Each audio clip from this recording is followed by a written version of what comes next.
Hello, you're watching The Luna Show, and right now you're about to meet my old friend, Mike Infiniti Chanel. Mike Chanel, how are you, baby? I'm good. How are you?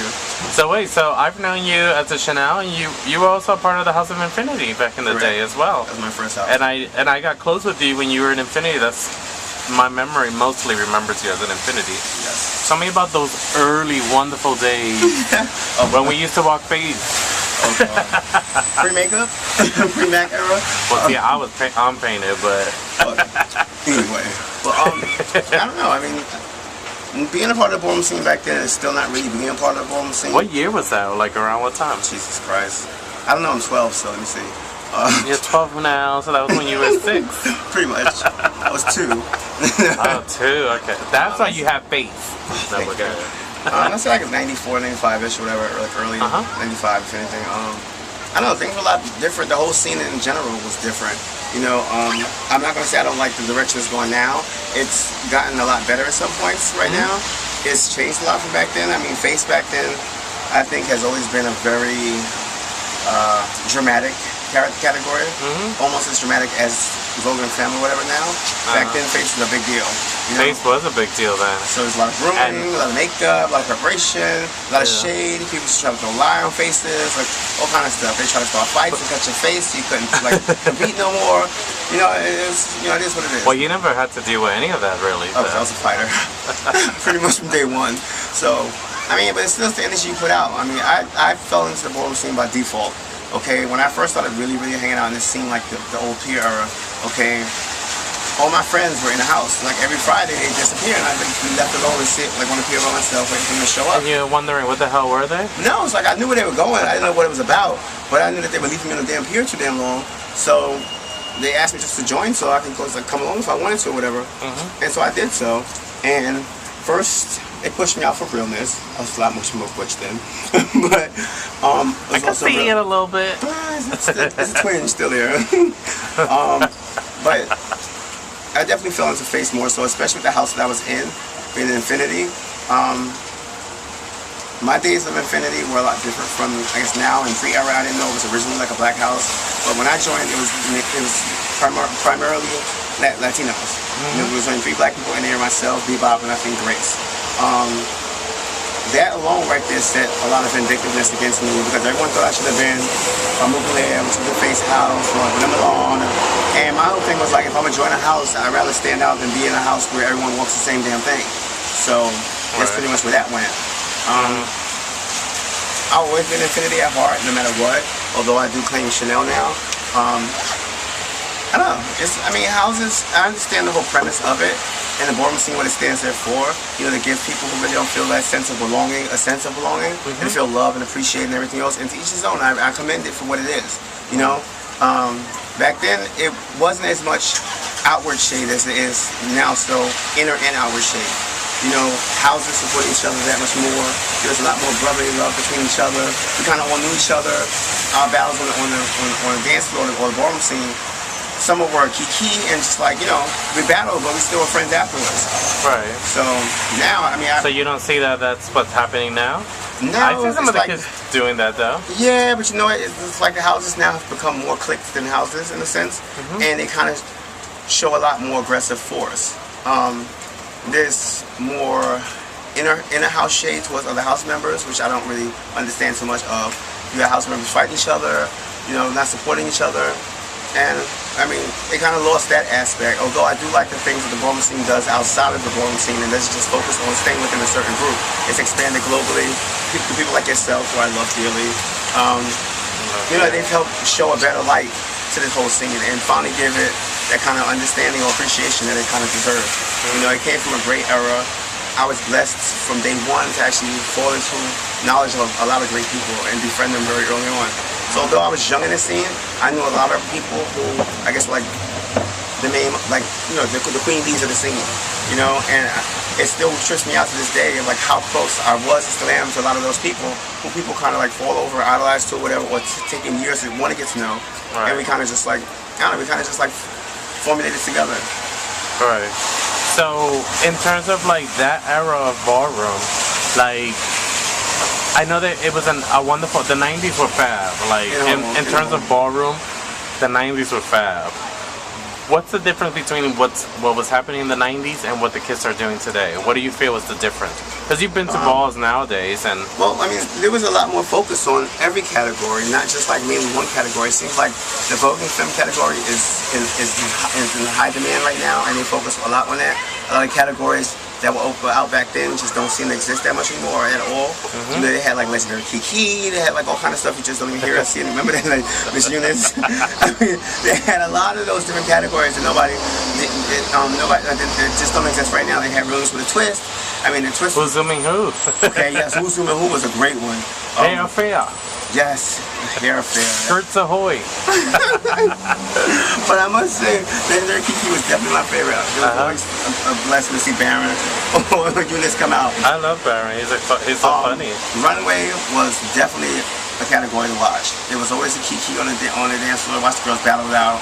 You know, you had so many good ones from Tiny Bazaar. I mean, you name it, you claim it, they slayed it. You know. So right now, I mean, I see it taking a more positive twist and direction on a more commercial basis, but from the inside looking at it, it's not as glamorous or fun as people see it from the outside. You know, there's people like, I've witnessed some funny shit like mace fights and stuff in clubs and balls now. Like, it's just too much non-structure with the structure that was already there. So. And in terms of the like the many years that you've been a part of it, and like the stuff that you were doing afterwards, like what were those things that you were doing after that? Because I know you got into the music industry, and well, see, that's funny because like I came into this. Do you think that the ballroom helped you with that? Well, see, no, I mean, I already had my foot in the game before I even got in the ballroom scene. I mean, I've worked in music since I was 14 years old. Like my first job was interning for the Music Box. From there, I went to Uptown. From Uptown, went to Def Jam for God knows how long. And I mean, so I have like a lot of my shit together before I ever got into the scene, whether hanging out or whatever. I've always worked in nightlife, worked at clubs, whether it was Limelight, Tunnel, whatever. So I've always been a part of something, even without losing that structure of stability I had within my own already. So I guess it's kind of what set me astray from the pack, because where they felt they got their like ownership or entitlement through the scene, I kind of already had that, you know, instilled within my heart. I mean, I was a very young parent. You know, my oldest child was 19, well, she'll be 19 on the 22nd. My youngest just turned 16. So, like your child? So I have. Oh, you have children. You didn't know this, how long we know each other? No, I didn't know that. You know what my favorite I know everything else about you. When everyone says kids, it's funny thing. When everybody says kids or children, they think I know, I think kids, yeah. No, not real. Blood, sweat, and cum. So those are my kids. So tell me about that. What is that like, being in the life and having children? I don't know. Being a young parent in general was hard. You know, I mean, I was still going. I was about to finish school. Then I had college lined up, and then I had kids. And although I wasn't a single parent solely of my daughter, when my son was born, I was a single parent solely for a great deal of time. So it was hard going to school and college, like down south, and still like raising a child and still not. Are you from down south? No, when I went to college, I just wanted to get the hell out of New York. So I mean, where you go? I went to Tuskegee first, then Morehouse. Oh. So I mean, I didn't really want to be in New York and have like all the temptations to stray, although I probably wouldn't have because I've never been that guy. But it's like, why have those temptations? And movies like School Days and stuff like that definitely solidified the fact I'm going away. I'm going to all black college. I'm joining a fraternity. But raising my kids was funny because like I used to see so many other parents that were in the scene bringing their kids down to the pier like to like 2, 3, 4 o'clock in the morning. Like that was just, I'm sorry, I still don't understand that one. Like, and I've never done it, nor would ever do it. Not that I have anything against it now. My kids are grown, but that's, you know, pushing babies on the pier. Like really, that's kind of like bringing babies to the movie theater. Like, what's the purpose? So, I mean, my kids, I never once kept my kids away from the aspect of knowing that there's other people with different appreciations for a soulmate or whatever. I didn't thrust it on them, nor did I sit there and like make them accept whatever.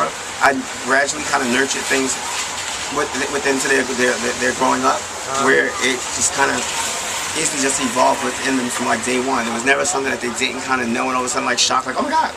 So, you know, I always kept a certain amount of friends around me without making them seem alienated from my kids, or my kids feel alienated from them.